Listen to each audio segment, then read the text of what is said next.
हरे कृष्णा दोस्तों, इस साल 2023 में उत्पन्ना एकादशी कब है, क्या शुभ मुहूर्त है और उत्पन्ना एकादशी का क्या महत्व है और किस तिथि को पड़ेगी उत्पन्ना एकादशी, आइए सब कुछ हम जानते हैं इस वीडियो में।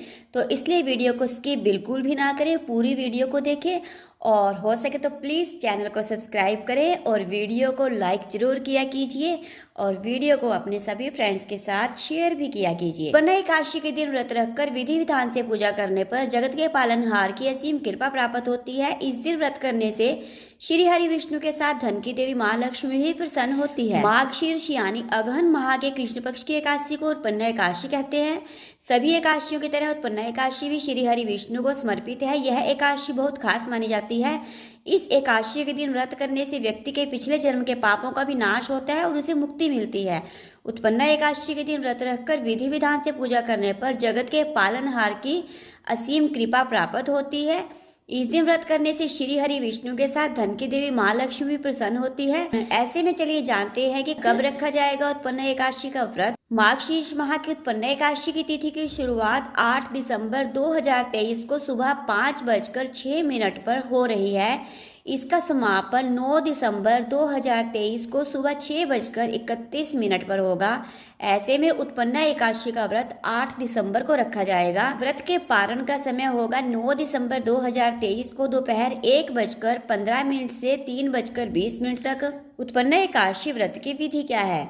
उत्पन्ना एकादशी के दिन सुबह उठकर व्रत का संकल्प कर शुद्ध जल से स्नान करें।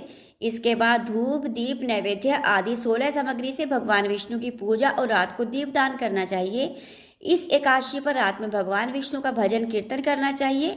व्रत की समाप्ति पर श्री हरि विष्णु से अनजाने में हुई भूल या पाप के लिए क्षमा मांगनी चाहिए। अगले दिन यानी द्वादशी तिथि पर पुनः भगवान श्री कृष्ण की पूजा पर ब्राह्मण को भोजन कराना चाहिए। भोजन के पश्चात ब्राह्मण को क्षमता के अनुसार दान देकर विदा करना चाहिए। उत्पन्ना एकादशी व्रत का महत्व। कहा जाता है कि जो भी व्यक्ति उत्पन्ना एकादशी का व्रत पूरे विधि विधान से करता है वह सभी तीर्थों का फल प्राप्त करता है। साथ ही इस व्रत के दिन दान करने से लाख गुना शुभ फल की प्राप्ति होती है। उत्पन्ना एकादशी का व्रत रखने से व्यक्ति के सभी प्रकार के पापों का नाश हो जाता है। इस व्रत को करने से अश्वमेध यज्ञ तीर्थ स्नान दान आदि करने से भी ज्यादा पुण्य फल मिलता है। उत्पन्ना एकादशी व्रत कथा, क्योंकि कोई भी व्रत कथा सुने बिना तो पूरा होता ही नहीं। तो चलिए सुनते हैं उत्पन्ना एकादशी की व्रत कथा। धर्मराज युधिष्ठिर कहने लगे कि हे भगवान, मैंने कार्तिक शुक्ल एकादशी अर्थात प्रबोधिनी एकादशी का सविस्तार वर्णन सुना। अब आप कृपा करके मुझे माघ शीर्ष माह के कृष्ण पक्ष की एकादशी के विषय में बताइए। इस एकादशी का क्या नाम है, इसके व्रत का क्या विधान है, इसकी विधि क्या है, इसके फल की प्राप्ति कैसे होती है और यह विधि विधान पूर्वक कहिए। भगवान श्री कृष्ण बोले, माघ शीर्ष माह के कृष्ण पक्ष में आने वाली इस एकादशी को उत्पन्ना एकादशी कहा जाता है। यह व्रत शंखोद्वार तीर्थ में स्नान करने भगवान के दर्शन करने से जो फल प्राप्त होता है उसके बराबर पुण्य फल मिलता है। व्रत करने वाले भक्त को चोर पाखंडी परिस्त्रीगामी निंदक मिथ्याभाषी तथा किसी प्रकार के पापी से बात नहीं करनी चाहिए। इसका महात्म्य मैं तुमसे कहता हूँ, ध्यानपूर्वक सुनो। उत्पन्ना एकादशी व्रत कथा। युधिष्ठिर कहने लगी कि हे भगवान, आपने हजारों यज्ञ और लाख गोदान भी एकादशी व्रत के बराबर नहीं बताया, तो यह तिथि सब तिथियों से उत्तम कैसे हुई? भगवान कहने लगे, हे युधिष्ठिर, सतयुग में मूर नाम का दैत्य उत्पन्न हुआ। वह बड़ा ही बलवान और भयानक था। उस प्रचंड दैत्य ने इंद्र आदित्य वसु वायु अग्नि आदि सभी देवताओं को पराजित करके भगा दिया। तब इंद्र सहित सभी देवताओं ने भयभीत होकर भगवान शिव से सारा वृतांत कहा और बोले, हे कैलाशपति, मूर दैत्य से भयभीत होकर यह सब देवता मृत्यु लोक में फिर रहे हैं। तो भगवान शिव ने कहा, हे देवताओं, तीनों लोकों के स्वामी भक्तों के दुखों का नाश करने वाले भगवान विष्णु की शरण में जाओ, वे ही तुम्हारे दुखों को दूर कर सकते हैं। शिव जी के ऐसे वचन सुनकर सभी देवता क्षीर सागर में पहुंचे। वहां भगवान को शयन करते देख हाथ जोड़कर उनकी स्तुति करने लगे कि हे देवताओं द्वारा स्तुति करने योग्य प्रभु, आपको बारंबार नमस्कार है। देवताओं की रक्षा करने वाले मधुसूदन, आपको नमस्कार है, आप हमारी रक्षा करें।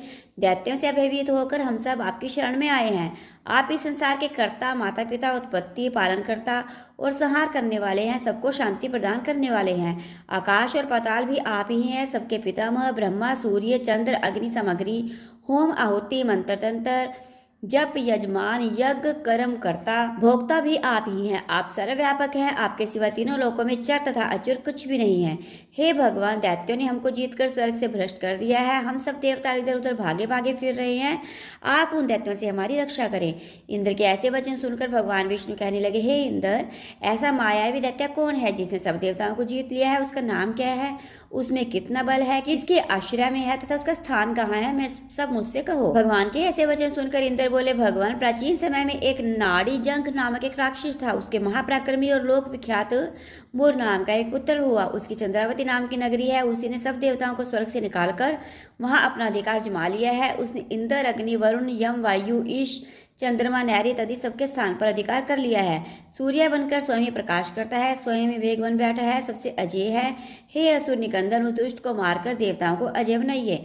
यह वचन सुनकर भगवान ने कहा, हे देवताओं, मैं शीघ्र ही उसका संहार करूंगा। तुम चंद्रावती नगरी जाओ। इस प्रकार कहकर भगवान सहित सभी देवताओं ने चंद्रावती नगरी की ओर प्रस्थान किया।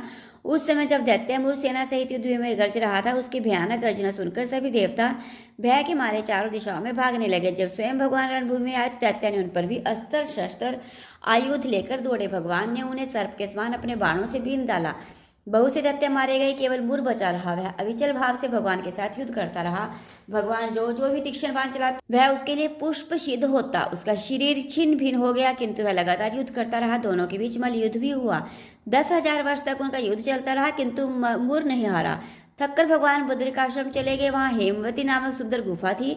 उसमें विश्राम करने के लिए भगवान उसके अंदर प्रवेश कर गए। यह गुफा 12 योजन लंबी थी। उसका एक ही द्वार था। विष्णु भगवान वहां योग निद्रा की गोद में सो गए। मोर भी पीछे पीछे आ गया और भगवान का सोया देखकर मारने को उद्यत हुआ। तभी भगवान के शरीर से उज्ज्वल कांति में रूप वाली देवी प्रकट हुई। देवी ने राक्षस मुर को ललकारा, युद्ध किया और तत्काल उसे मौत के घाट उतार दिया। श्री हरि जब योग निद्रा की गोद से उठे तो सब बातों को जानकर उस देवी ने कहा कि आपका जन्म एकादशी के दिन हुआ है, अतः आप उत्पन्ना एकादशी के नाम से पूजित होंगी। आपके भक्त वही होंगे जो मेरे भक्त हैं। जय श्री हरि। तो दोस्तों, कैसी लगी आपको मेरी ये कथा? अगर अच्छी लगी तो प्लीज़ वीडियो को लाइक करें, चैनल को सब्सक्राइब करें, वीडियो को अपनी सभी फ्रेंड्स के साथ शेयर करें और हर पल हर क्षण पूरा दिन एकादशी में आपको क्या करना है? हरे कृष्ण कृष्ण कृष्ण हरे हरे, हरे राम राम राम हरे हरे, जितना भी ज़्यादा हो सके इस महामंत्र का उच्चारण करें।